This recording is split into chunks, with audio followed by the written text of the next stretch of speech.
Evening, everyone, and welcome to this last in our winter series of webinars for this season. The buds and the birds tell us that spring isn't far away, so the reason this is the last one is we've tried running them later into the year, and you're all outside and not joining the webinars, so that gets our approval. My name's Jeff Davitt. I'm one of the trustees at YRN. I'm subbing in for my fellow trustee John Hartshorn this evening, who again is working. Man does too much work and can't be with us this evening, but he does plan to return for the winter series. I'll keep this intro brief because Alec, our speaker, has a lot to get through this evening. He's going to try and do it within the hour and leave time for questions, but I suspect it'll be worth hearing, so I won't take long on this. I did have a set of intro slides, but trying to juggle too many things at once, I've kind of lost trying to get them up. And I think many of you will have seen them before, and many of them were on the loop that we started with. And when I conclude, I'll put just a couple of those back up again just before 8:30. We're delighted to have Alec here this evening to talk about Snaizeholme. Alec's a geographer who studied at Hull. Yorkshire born and bred, has worked around the north of England and North Wales for a number of years, and has been a site manager with the Woodland Trust for 7 years, which means he's been with the Snaizeholme project since its inception. And as I say, having been on a visit last year and seen the scale of it, I think he's still got work to do, but you can see the impact they're having already. Do please put comments in the chat telling us where you're joining us from this evening, if you'd like to do so. If you've got questions for Alec as we go through the presentation, put them in the Q&A at any time. I'll collate those at the end and we'll put them to Alec. This is being recorded, so if you need to leave partway through, it will be on our YouTube channel probably by the weekend. Otherwise, nothing more for me to say. I'll disappear and leave you to Alec. Thanks, Jeff. I'll just try and share my screen. Hopefully no technical difficulties there.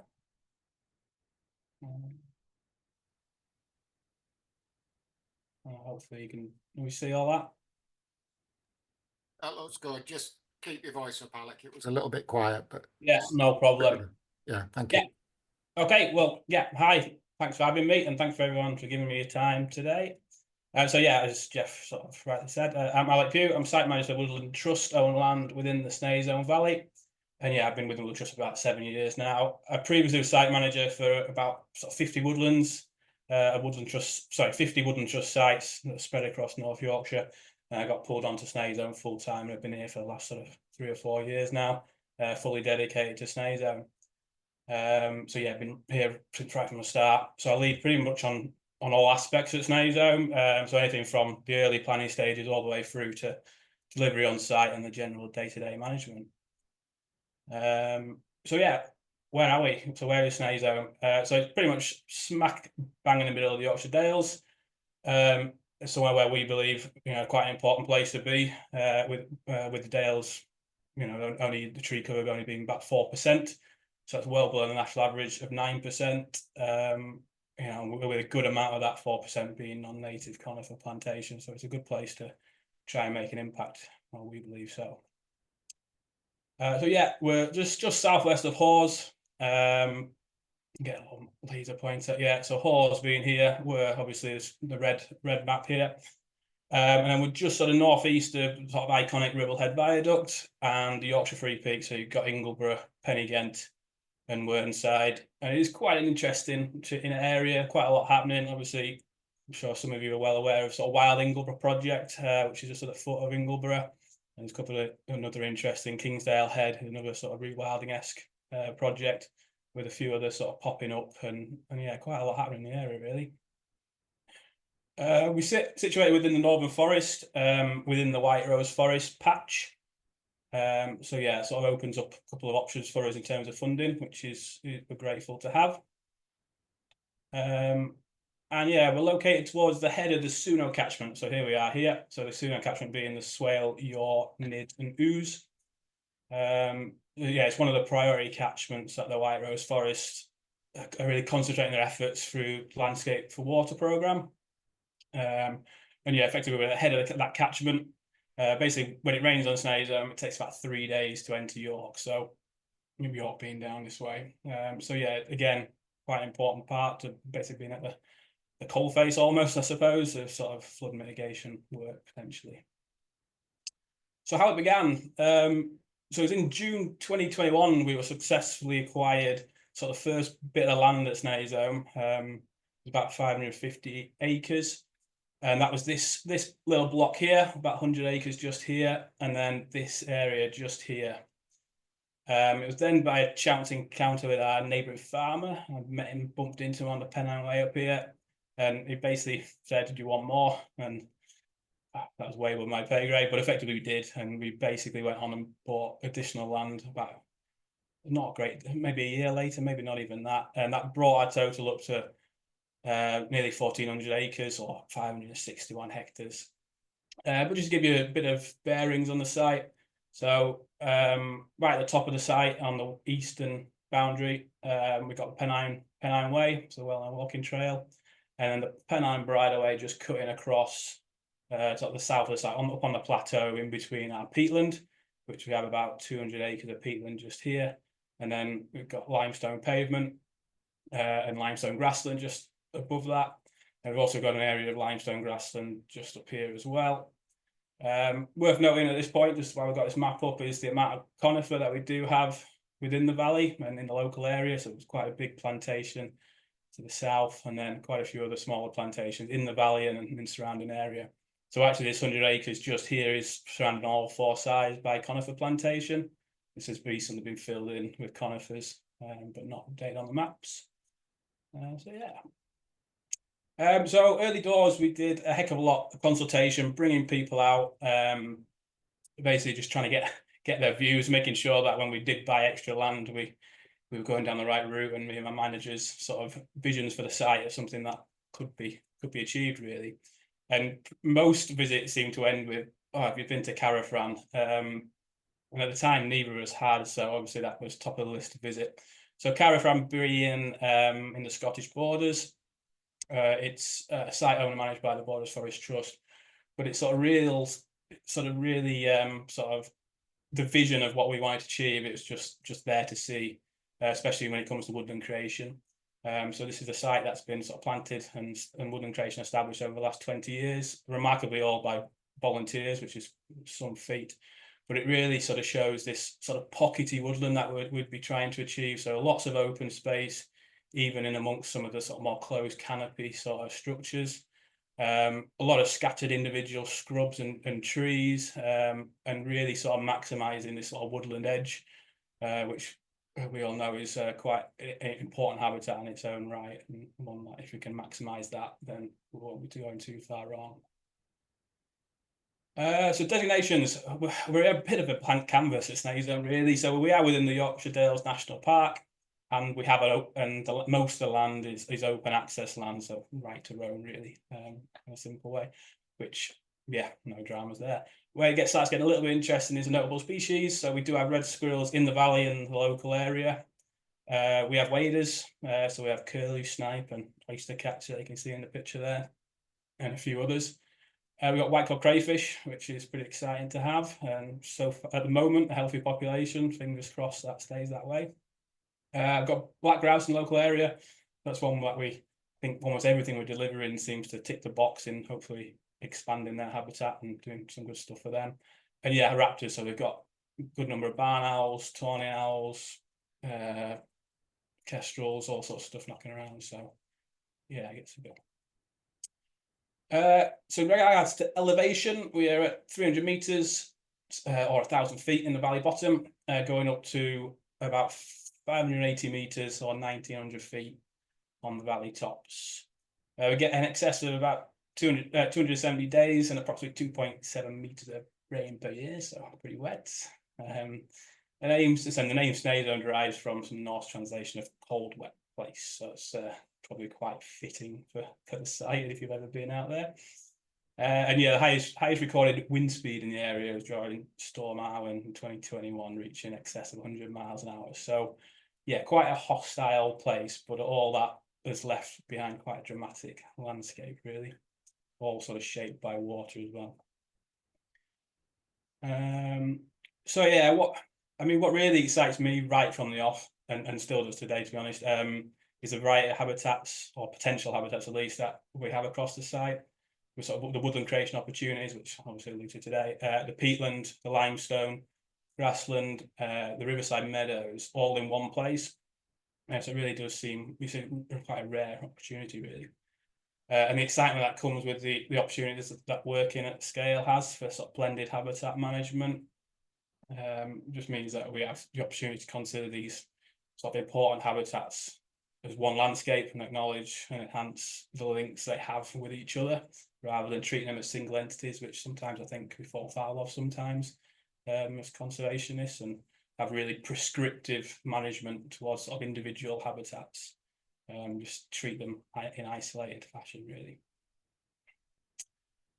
So timescale, I can't go too much into sort of some various surveys and things with the time I've got, but basically we went through a heck of a lot of planning, consultation, surveys, and effectively we're looking at about 30 months of sort of all that background work to be able to get a tree in the ground. So we're looking at sort of in October 2020 through to when we got permission through in March 2023. And, you know, undertaking surveys such as archaeology, vegetation surveys, breeding birds, and peat depths to make sure that what we were proposing was really well thought through, really. Yeah, I could spend all day talking about some of this stuff, so I won't go into too much detail, but touch base on some of that. Yeah, and consultation was a massive part of everything we did. We, right from the off, before really we actually finalised the purchase, we were bringing people to site, talking to them, getting ahead of any sort of concerns or potential issues that we needed to address, stealing ideas in some places, and wherever possible. So this is a great example in this picture, is, you know, 5 or 6 different organisations coming together on site to have real transparent sort of discussions. Which I thought that was really important to try and yeah, get things moving, really, and not, you know, have everything up front.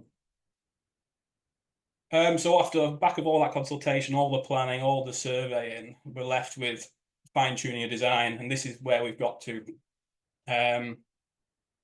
So again, a bit of context: Pennine Way up on the eastern, this eastern boundary, our peatland up here, our limestone down here, and then our limestone grassland up here. We knew that we had ways in the valley bottom. This is always going to be something that we were needing to consider. So generally unplanted in the valley bottom. However, we do have some scrub areas. These are generally in really low sort of undulations and deep gills, keeping, you know, trees well out of the sight lines of waders. So mostly scrub. But it's really important to have that connectivity throughout the landscape with trees and scrub. But also that dappled shade along the walk courses and the potential for, you know, introducing woody debris into that. But the main woodland design, so we've broken it into 3 sort of woodland types, really, and these are represented in the different shades.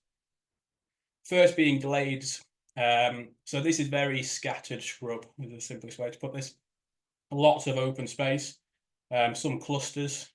But yeah, really, so the idea being that's what's up against the wader habitat, so we've been really sensitive as possible there. Next one is the open woodland, which we'll start to see a few tree species come into that to complement the scrub. But again, still quite an open structure to it, lots of open space, but again, hopefully quite clumpy nature to it. And then groves is sort of this middle band, so it's the heart of our woodland, really. It's starting to get a bit more sort of like maybe like a high canopy woodland, but still, you know, still retaining a lot of open space. And think back to that image of Carafran and that sort of vision there. Oh yeah. Yeah, just this is just overlaid onto a 3D model. I guess that's give a bit of a picture of the U-shaped valley that we do have closed at the head. So yeah, with the tree planting really focused on the slopes, our open valley bottom, and yeah, depicts a bit of fencing in here as well. So we've effectively got a ring fence around the whole outside to stop mainly sheep coming roaming in, which causes all sorts of headaches, and then a bit of a ring fence in this valley bottom, mainly to stop any livestock that we have getting out into it. But yeah, just sheep fencing. Sorry, just stock netting. No deer fencing on site. And so we've got a video here for you, actually. This was captured in sort of mid-April 2023, so just a few weeks after we got permission through. I was thinking about maybe leaving this one out because we were due for time, but I thought it was really important to try and, because it captures the excitement of having it gone through the long sort of process of getting permission. So I think it's worth showing, really. So yeah, hope you get something out of it.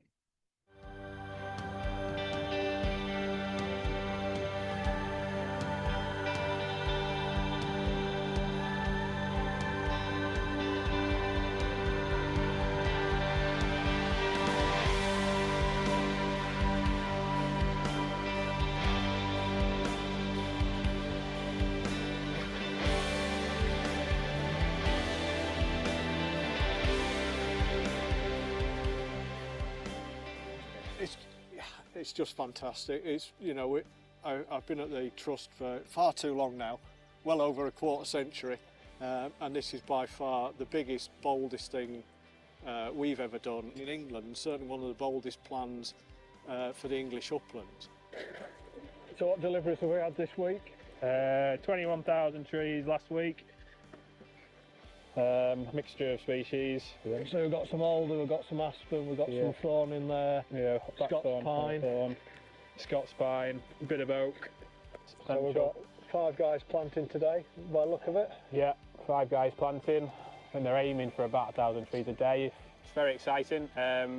First trees went in the ground 3 days ago, so we've been working a couple of days now on the ground. Yeah, an awful lot of work gone into getting to this stage. Probably working about sort of 2 to 3 years planning phase. We've been working with an awful lot of consultees, National Park, RSPB, Natural England to get this over the line, really. I mean, this is England's largest new woodland this winter, and I think it's also a flagship for the Northern Forest. So the White Rose Forest, the Humber Forest, Manchester City of Trees and the Mersey Forest have got a strategic collaboration with the Woodland Trust called the Northern Forest, and this is an outstanding project within that. Doing things a little bit differently here, with Woodland Trust committed to not using any single-use plastics in the terms of tree guards.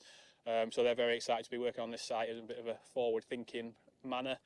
We are looking at sort of other alternatives, things like increasing the number of trees we're planting and accepting not all the trees to survive. There's a lot going against it, but it's got its chance. But if it does fail, then the one next to it might survive. So if we get 50% of the trees surviving, then that's what we're going to hit our target. Job done.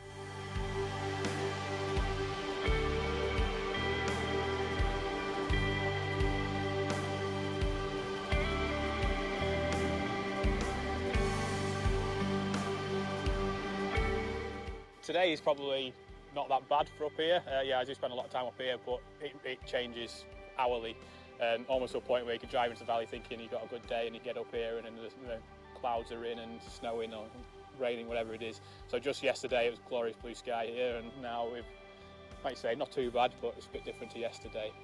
I think it's an outstanding project in terms of the scale, and credit has to be given to the Woodland Trust, who have put their money where their mouth is. They've done a fantastic job in the design, they've been meticulous in their preparation, and they've done all the right consultation with all the major partners, which has been fantastic, and they've been very patient with it, and they've got a lot of support, and I think it really sets an example of how this should be done at scale. I've run along and walked along some of the, you know, the Pennine Way or the Pennine Bridle Way hundreds of times and never even looked down into this valley, and now it's, you know, it's completely the focus of my attention. And it's, yeah, over the next 5 years, as we really get to grips with the woodland creation, it's going to be absolutely fantastic. And then start with the peatland restoration and the conservation grazing in the bottom and the restoration of the limestone pavement areas. It's all happening.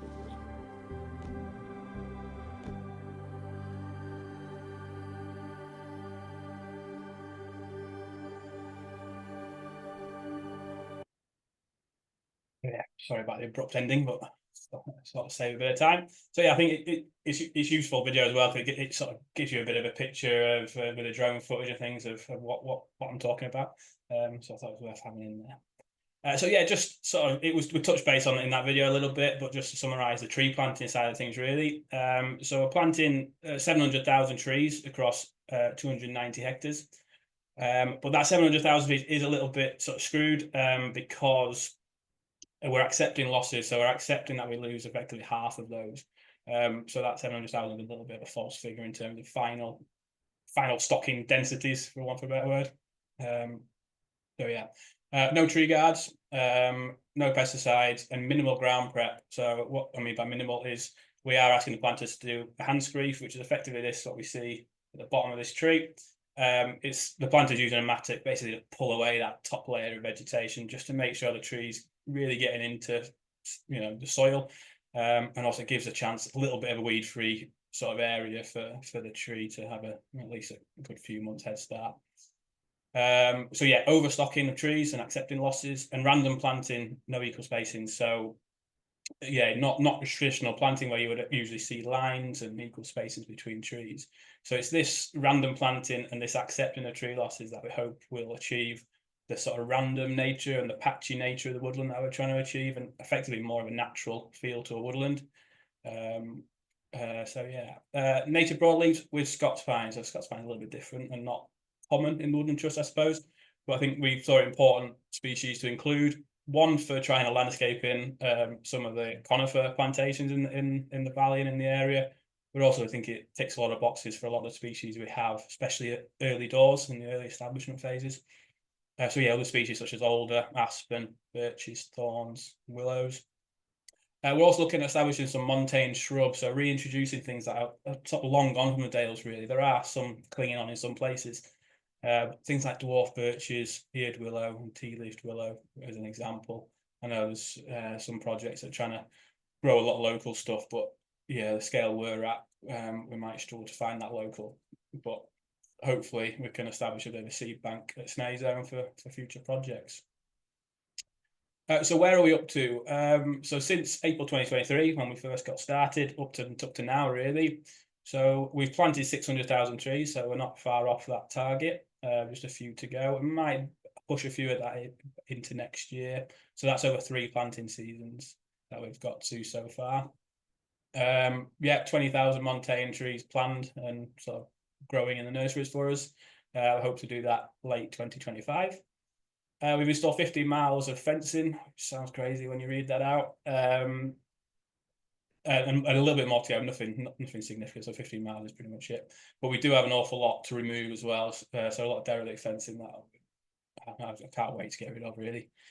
Installation of access tracks, culverts and bridges have been installed, so that's basically to improve our access and future-proof the access, really, as well. So it's for the immediate management that we're delivering now, but also future management, future operations. So trying to get everything we think we'll need in the future, get it done, get that disturbance done in one hit, and then let nature come back in.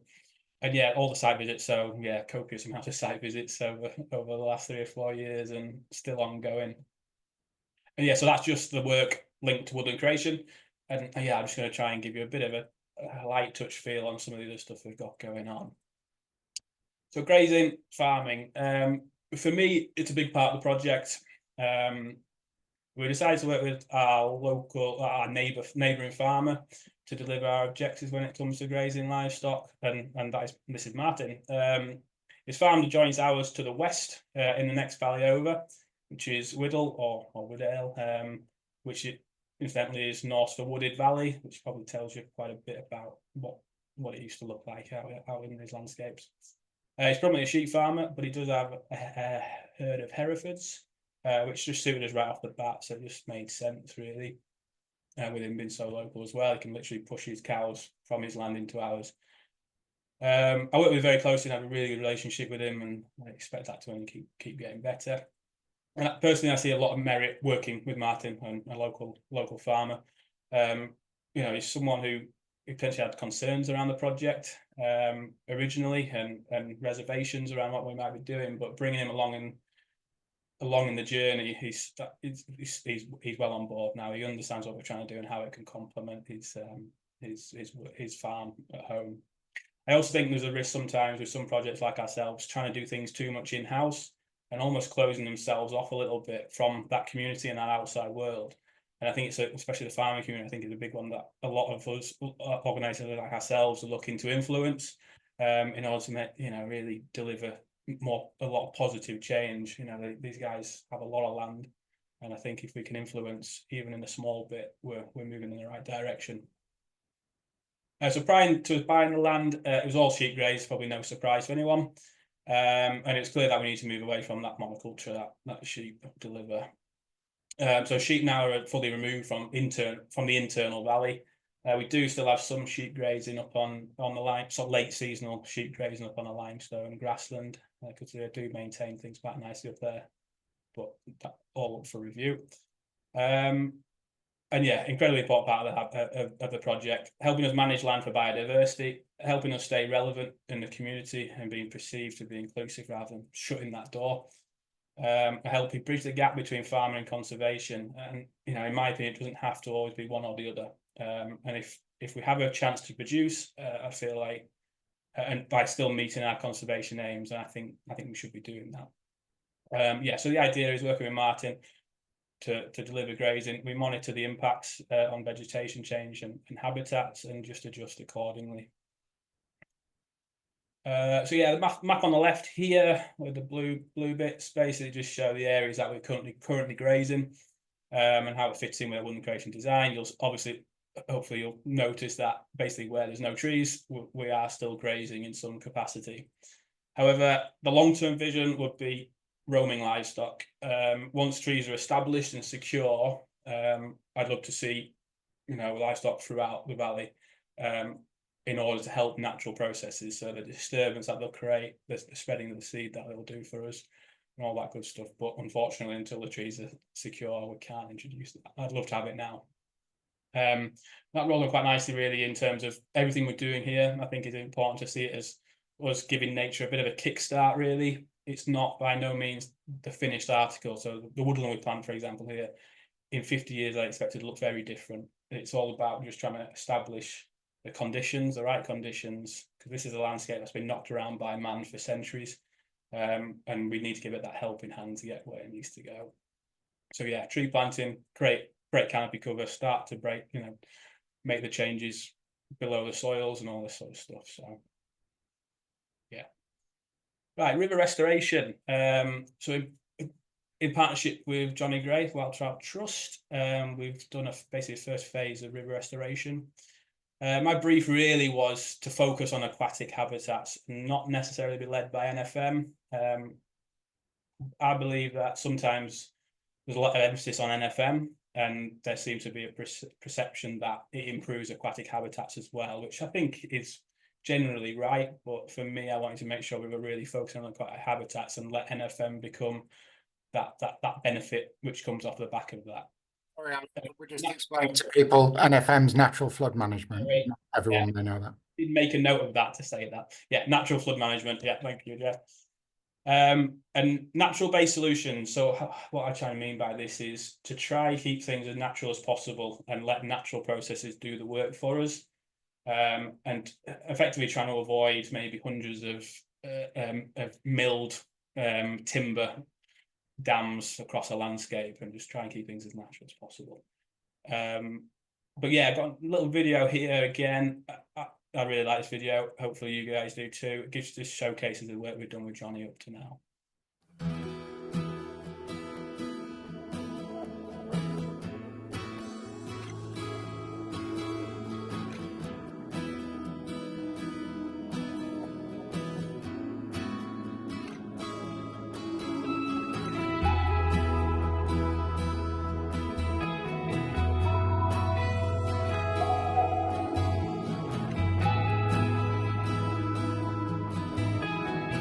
The river restoration work that we're underway here today with is just another project here at Snaizeholme, which is vital to creating that mosaic of habitats that we're working on. The idea here is to try and restore natural processes back to the watercourses. So what we're trying to do here is reintroduce the sort of physical habitat diversity that would have occurred hundreds if not thousands of years ago when there were more trees naturally occurring in the valley. We would have had trees falling into the river, and that aspect of the physical structure within the water makes the water work harder, creates erosion, creates deposition, makes a more diverse habitat mosaic, which is important not only for the trout that I'm particularly interested in, but also for the invertebrates that feed those trout and for anything that might feed upon the trout themselves.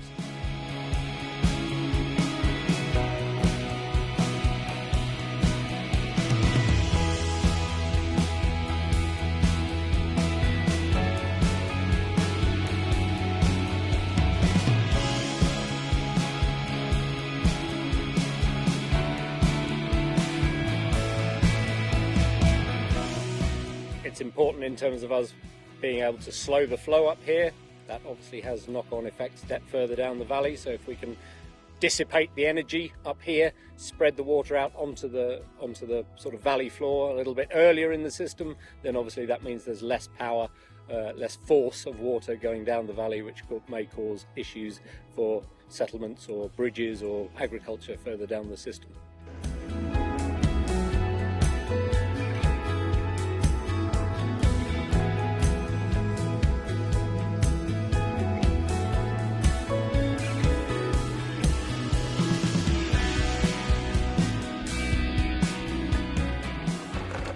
So even up here in the has been straightened, and at the same time as it's been dug out and straightened, a lot of this walling stone has been to the bed of the river.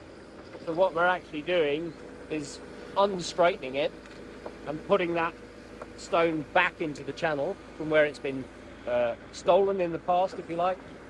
Because it's been dug artificially and straightened, it's incised down into the bed and therefore disconnected from the rest of the floodplain.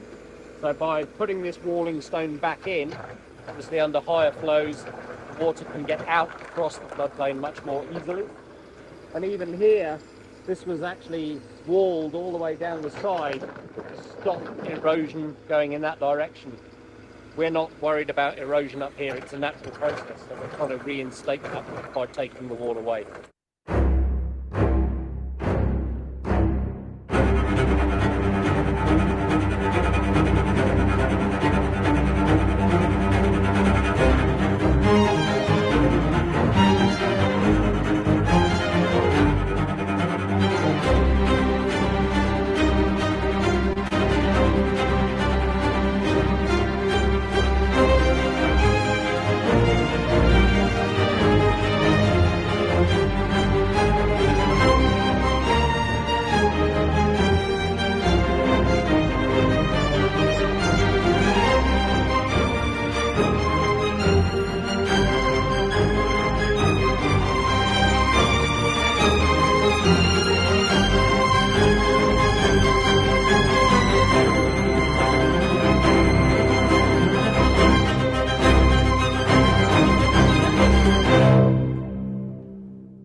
Prior to this work, Johnny Gray from the Woodland Trust, he was out here undertaking electrofishing just to a survey to see what we have in these watercourses already. Just then that sort of shapes how we go about the work, and also will give us a bit of a baseline to see what the response of our interventions are. Here we think found about 4 to 5 species of fish. We had brown trout, wild brown trout, and bullheads, to name just a few. We've also got white-cod crayfish in the watercourse, which we knew about as well already. So we're using electrofishing equipment that's sending an electric current through the water to what we would call temporarily stun the fish. The fish aren't stunned per se, they're just trapped in the electric field, which allows us to net them, take them out, put them in a bucket. As soon as the electricity's off, they recover immediately, and then once they're in the bucket, we can identify them, age them, measure their length, tell us something about the population structure and the community structure of the fish up in this area.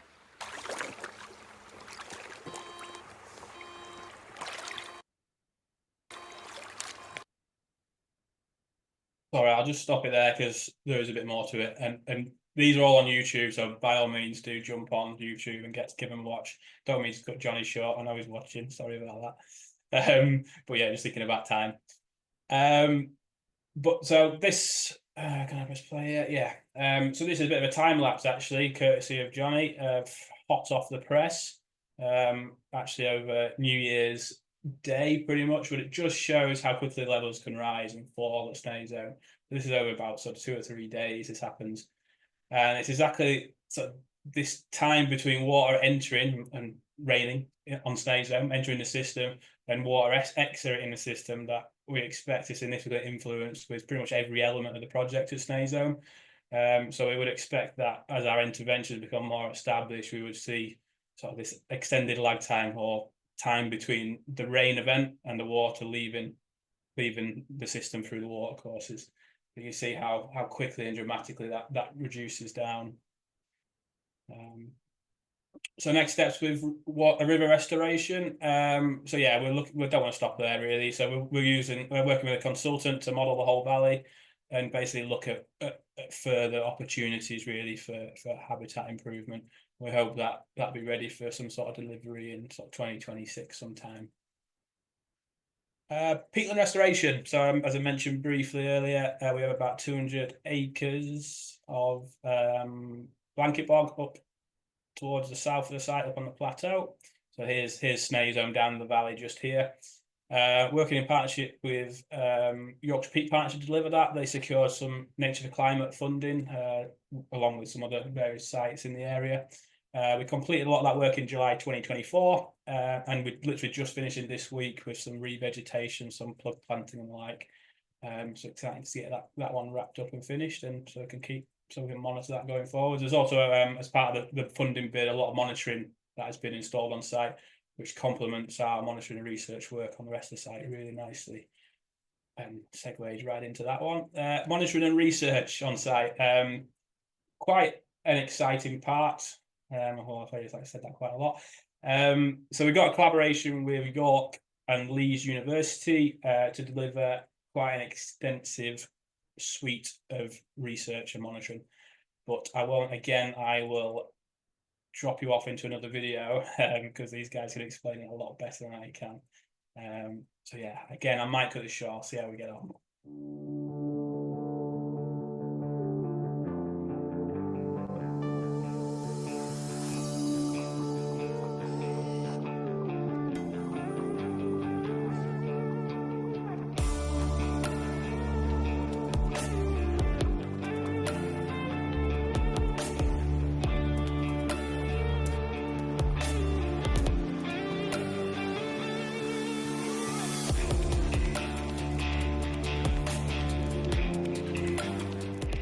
My name's John Crawford. I'm here from the Woodland Trust. I'm a Conservation Evidence Officer, and I'm really excited to be sharing some news about the exciting research collaboration that we've started with teams from the University of Leeds and the University of York. These are a fantastic team of world-class researchers that are helping us understand the impacts of our habitat restoration and woodland creation project here at Snaizeholme, helping us understand the impacts on water quality and water flows, mitigating some of the risks around flood events that we'll see from increased storms, as well as understanding some of the impacts on soils, how carbon and nutrients are stored and cycled in the system. This is a really unique opportunity for the Woodland Trust to get involved in some cutting-edge research and help us understand the impacts of the work that we're doing.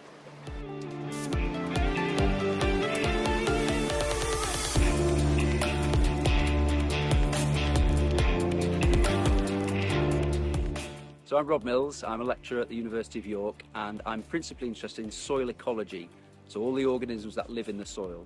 And when we plant the trees out here on the landscape, we're expecting that the system's going to change in terms of what goes on below ground. And crucially, we don't have a good understanding of the organisms that currently live in the system and how that might change. But what we're expecting is that when we change the plant material that's coming in and the roots and the rooting depth that's growing into the soil, we might see changes to organic matter cycling and nutrient cycling, but also the way the soil organisms change the structure of the soil.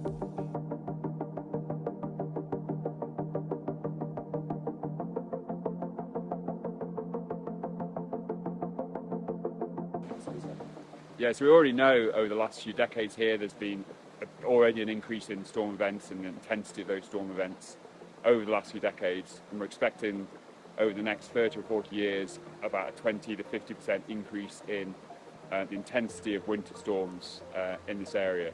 And so that's going to make the changes that we're seeing here even more important in terms of trying to reduce that downstream flood risk.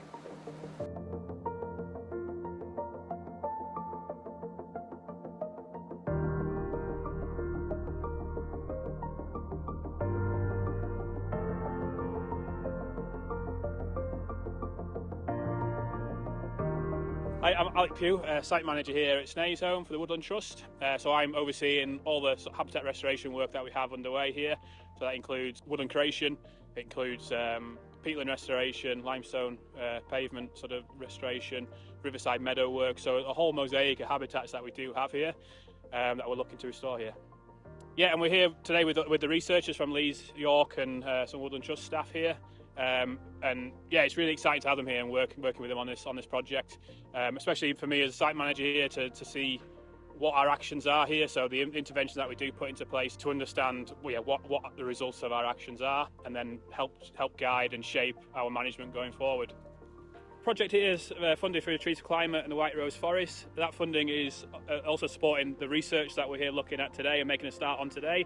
So as well as for me understanding what we're doing on the site at Snaizeholme and how the research ties in with that and guides our management, it's also really exciting to understand what Snaizeholme can be for the wider landscape. So the research that's happening here and the results that we get from that research could hopefully help sort of shape other land use elsewhere.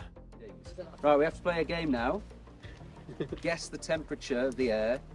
So I'm Robin Wrigley and I'm a research assistant working at the University of Leeds. And so part of what I do is working on the monitoring on the whole Snaizeholme project. And one really exciting thing about this project is the scale that it's on. It's on a much bigger scale as a restoration point of view from what has been done before. And so it's presenting its own challenges in trying to kind of work out and figure out how best for us to monitor that and really capture the changes that are gonna happen with tree planting and the effect of all of that on every part of the system that is in this landscape. I've been working on landscape restoration for the past year. I've gone into my second year, and really this is a really exciting site to start kind of looking into this, because I just don't think people realise how little data there is from the beginning of planting. As trees grow, a lot of our data is kind of been based off of kind of this time for space approach, where you look at what a mature woodland's like, you look at what a planted woodland's like, you look at what a control of what it might have been is like. So we really don't know this kind of change over time and what's happening. So it's really exciting to have this massive site. It's one of the biggest reforestation sites in the whole of England, and you've got so many different things that you can start looking into. So when you're kind of starting to trying to think about what's going to happen here and how the niches are going to develop and how different habitats and vegetation is going to respond when it's planted here, what's going to survive, what's going to thrive, how the roots are going to affect the soil, it's really, really interesting. And I think it's just a really cool site, and it's going to be going for 50 years or so, hopefully. So we're going to keep researching here. So yeah, we'll have to see what happens.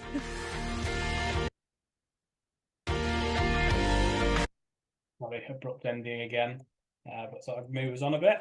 So yeah, hopefully it paints a bit of a picture on what we're up to there with the collaboration. So really exciting stuff, really. In addition to sort of the various academic research, I'm also leading on basically our repeat baseline monitoring. So generally working with ecologists, hopefully in the future volunteers coming in to take over some of this sort of stuff. But this is prominently around sort of monitoring the changing wildlife on site, so including birds, invertebrates, sort of on land and in water, and bats, to name just a few. And anything we believe that would be impacted by what we're doing, we're keen to monitor and follow the changes over the time, really. So this is a good example, and I was actually using some sort of more innovative sort of technology. Here we're using traditional sort of transect survey for breeding birds, but combining that with the tech of the sort of acoustic monitoring, and that's pulling out some really interesting results. So it's nothing too groundbreaking last year, but it really helps to sort of paint the picture, and for the ecologist to be able to use that data to sort of almost either ground truth what he's seeing, or ground truth what he thinks might be happening. So these things record 2 hours at dawn and 2 hours at dusk every day. Whereas ecologists, obviously, they're going for just a snapshot, three times a season, 4 times a season. There could be a lot missed potentially, or, there's periods that they will miss. Another bit that we've been doing is we've been really interested to understand productivity on site. It's been perceived that productivity of ground nesting birds is really poor on site, and it was before we turned up. So we're keen to understand that more. So one thing we've been using is thermal drones to identify nests. So that's what this is here. This is a nest, effectively, that's been picked up on the thermals. We've then gone up to that with trail camera to try and capture what's happening. Limited success on that, I think. We've got more work to do to be successful on that. We've put 3 camera traps out. Only one really gave us any meaningful data. And this is the data that we got off one. This is a curlew nest in the valley bottom. And the keen-eyed among you, well, I'm sure most of you can see it actually. The cat's eye staring back at you with the fox, basically the fox ears in that bottom left corner. So yeah, fox came into this one and raided the nest. So that paints a bit of a picture on that one. But yeah, we haven't monitored enough to really show any trends or any significant issues or anything there. Other thing we've been up to and busy with is barn restoration. We've got 3 field barns on site, and we've basically restored these to a decent level, really, especially this one here. The idea being that we're putting them to use. By putting them to use, we're preserving them within the landscape as well. So putting them to use in a way of sort of site welfare, it's a bleak place to be, but also things like making use of it as an education centre, allowing other organisations to make use of it where possible. Potential meeting space, workspace, and then one of the barns we're using is a bit of a workshop for volunteers. So yeah, here's one of the other ones sort of before and after. I haven't got a picture of before and after of the other barn, which is probably the more significant one, really. But yeah, this is the one we've done up to a quite high level, where we hope to make real use of it. So quite a dramatic change in there, really, and it should be a really good resource to have for us and any other organisations wanting to get involved in it. And that is me. So that was a very whistle-stop tour. But thank you very much for your time. Thanks for listening. And yeah, happy to field any questions if we've got time, Jeff. Sorry about that. We have time, Alec. Thanks for leaving us some time. Hang on a sec if I reappear. Thanks for that, Alec. It really inspires me, not just the project itself, but as an illustration of how much can change. 5 years ago, I'd have thought if someone said the Woodland Trust would be up in North Yorkshire putting trees and dry stone walls into streams. Really? But you can see the effect, so enlightened, thank you. We have lots of questions already, which I might manage to get through. I'll certainly try. If you've got any more, do please add them. But, we've certainly plenty here. A few to start with, sort of on the sourcing of trees and survival rates and things. So where have you got this number of trees from? Yeah, good question. So yeah, we've contract grown these. So we've basically gone out to tender to say we didn't want this many trees, and we did this 3 years ago. So we actually ordered the trees before we really had a plan. So we sort of took a bit of a stab, and it's pretty close in the end. So they've been growing them, or the nurseries have been preparing to be growing these trees for a good few years now. So a couple of nurseries we've been using Elsom's up near Edinburgh, and we've been using Trees Please in the northeast. So Trees Please mainly bare root trees, and Elsom's mainly cell grown trees. I've used thought trees a little bit as well here and there.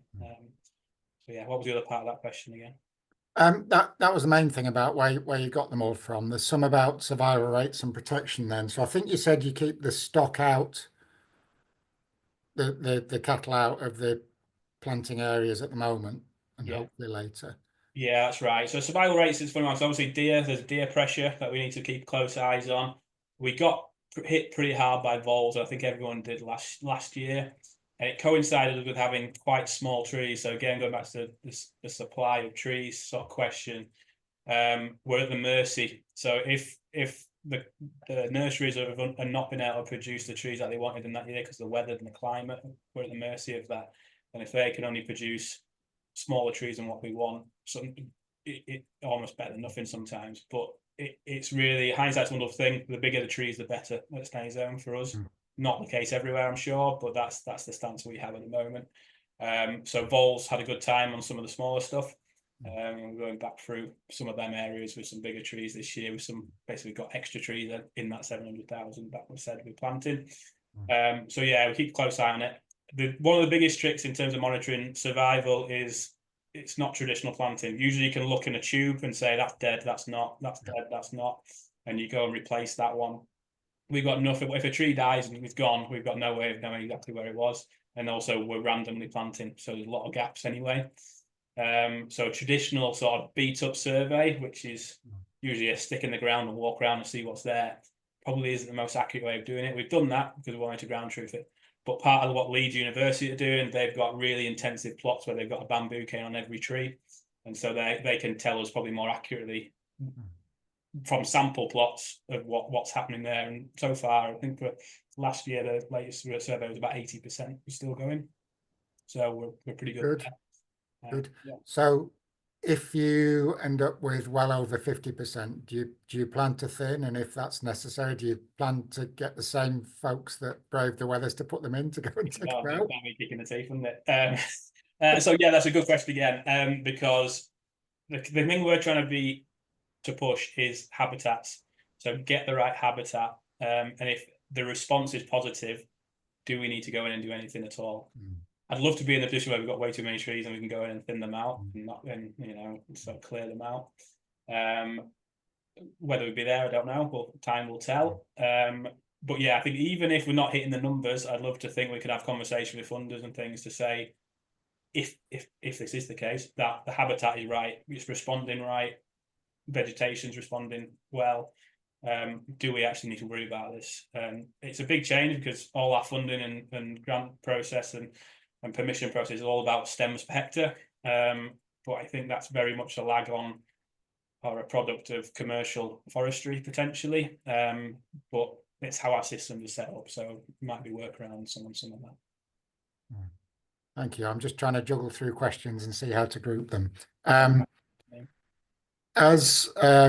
think you said there are deer up there, but not too many at the moment. Hopefully the trees can get away before, if deer numbers did increase, and they'd be. Yeah, they're in the neighbouring conifer blocks, as you probably expect. That's where the pressure comes from. They are starting to roam now, so they hate everything to do with sheep. So while the sheep are on, or there was still sort of the smell of sheep around, they don't come near. But obviously we're planting a nice bit of food source. The sheep are now gone, so they are starting to roam.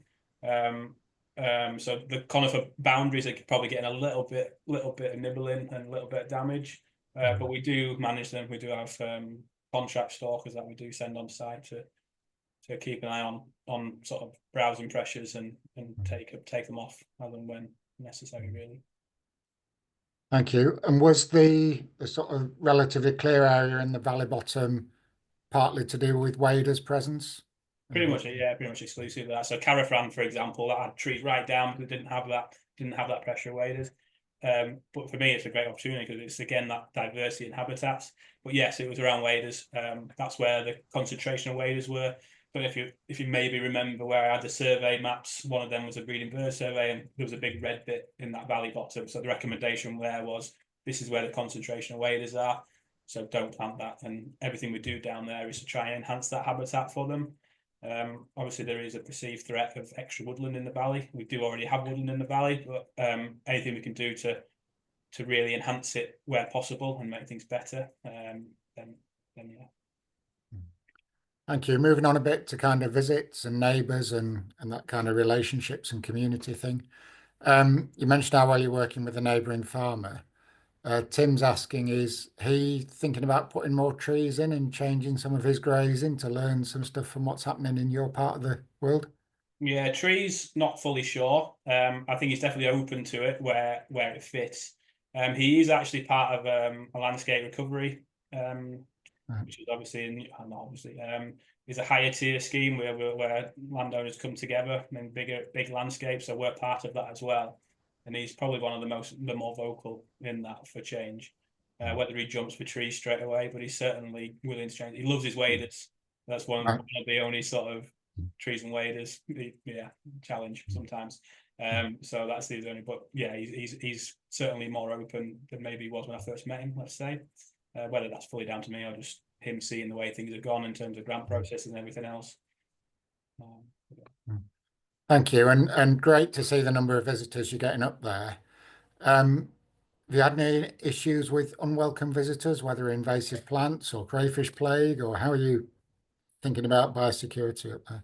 Yeah, so we're pretty tight on biosecurity, very rigorously written into any contracts that we have. So machinery on site have to be thoroughly washed down and disinfected before they come. Any visits, we get out the disinfectant for boots and things. So yeah, we're pretty tight on it, and we're lucky. It's a pretty remote place. The access is pretty horrendous, so we don't get a great deal of visitors. We're keen to keep it that way where we can. And what we're doing here is for nature. It's not necessarily about bringing the masses, which a lot of Woodland Trust sites are, and it's a big part of what we do. but I think we think this is a place we don't need to do that, especially with the access and the issues that around that. There are opportunities to visit. There's a light bus service which bring people out up to the site, and a few other things. So there are ways to do it a little more sensitively. The way we look at engagement potentially going forward is through sort of invited visits. So when I talked about the barns, using the barns for educational purposes, or whether it's groups that get in touch with us that want to come and visit for a certain, you know, outcome or reason, and arrange that visit on a more one-to-one basis, really, and bring a group of people rather than necessarily promoting people to, you know, bring themselves here. Yeah, thank you. You're getting through loads of questions here, Alec. They are still coming in, so we're probably halfway, but we'll keep going at the minute. So if people do need to drop off, this is recorded, so it'll be on the website probably by the weekend. Starting to look ahead a bit, as you start to let livestock into the planted areas as they get more established, presume that's at lower density and still looking for some natural regen then?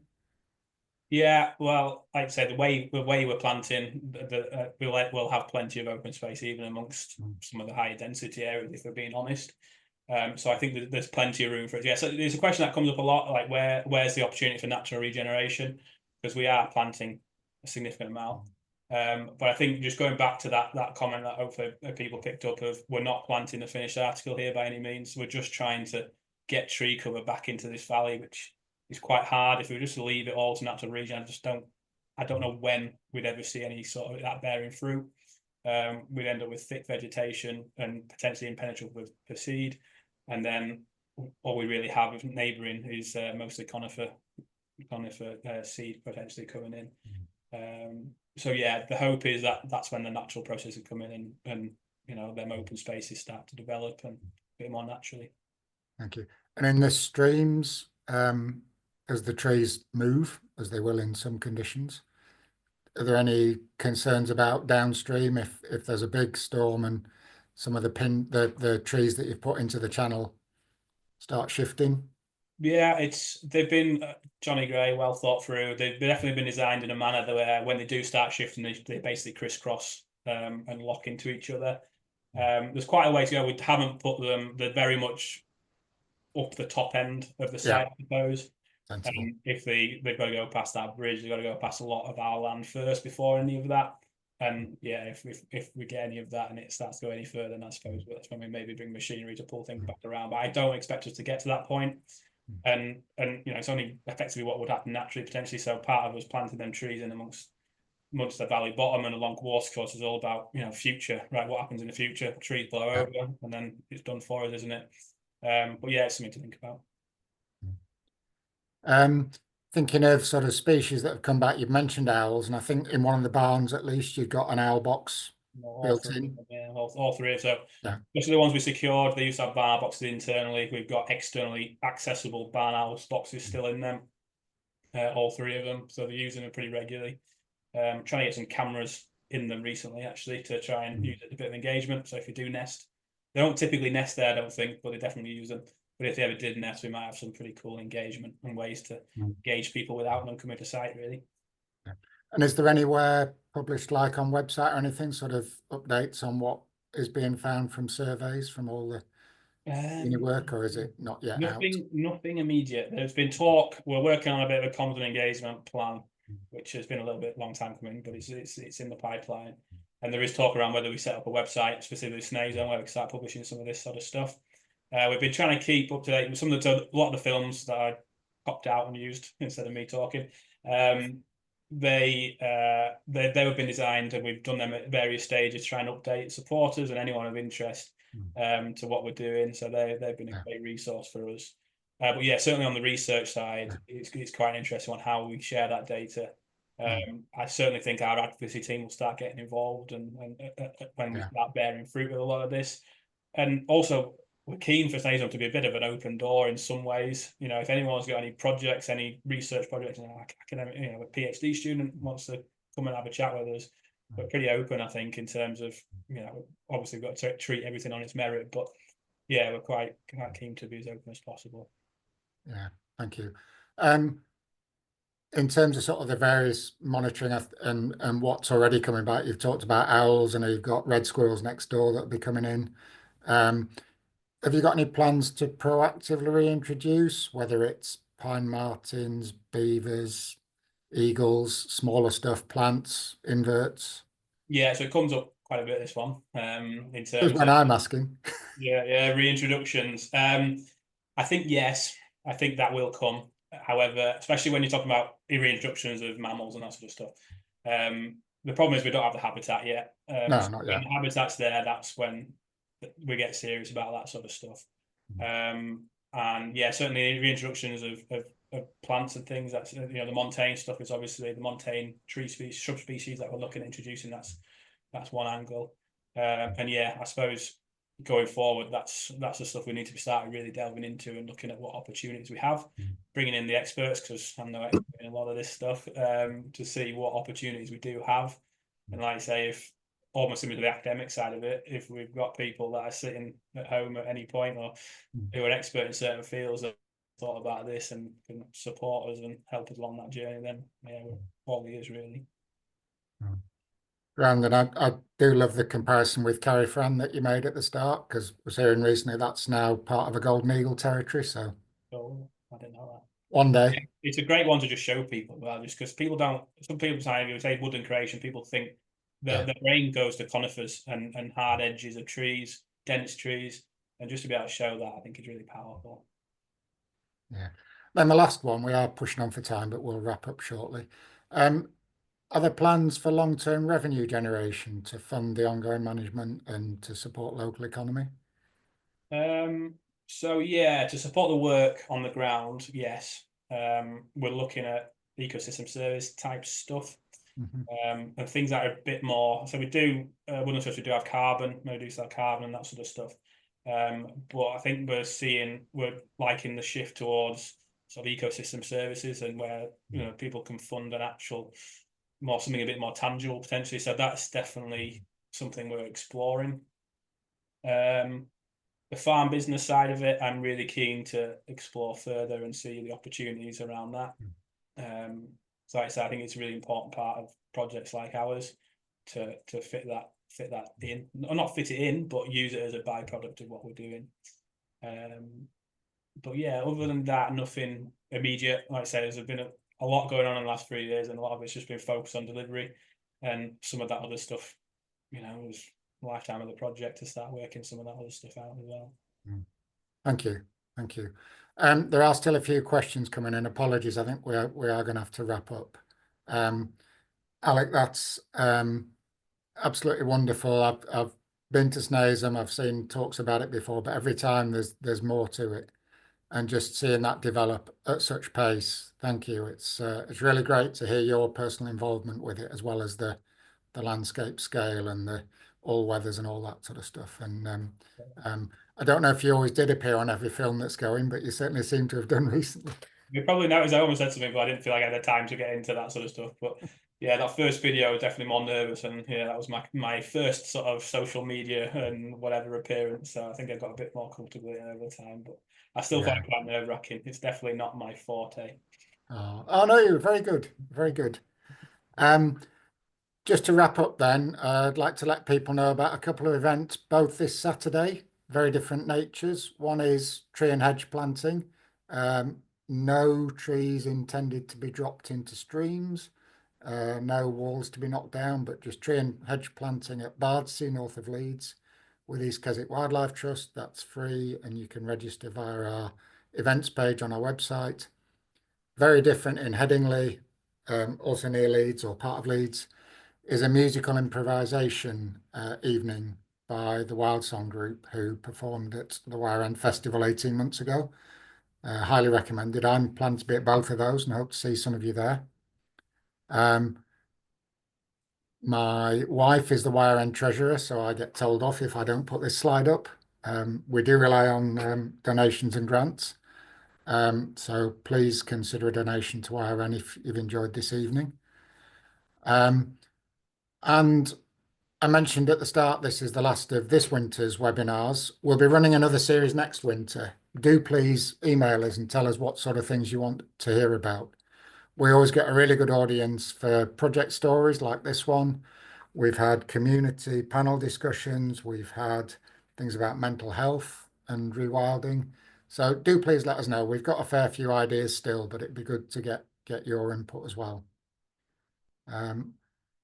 So finally, thanks to everyone that's joined. We had well over 100 here at the start. I'll leave the chat open for a minute or two, but it is always just so heartening to see on the participant list many familiar names and many new ones. Most of you in Yorkshire, but a special shout out to Caroline, who's been joined from Tasmania this evening, which I think is a record that we might struggle to beat. Caroline also says she's planning to move to Yorkshire soon and get in touch. So we look forward to meeting you in person, Caroline. Everyone else is equally as welcome, but you can probably understand why you didn't get a mention. So thanks again, Alec. And yeah, long may your work up there continue and continue to delight. Yeah, no, pleasure. Thanks for having me. Thank you. Bye for now. So I'll leave the call open, but I'll just disappear.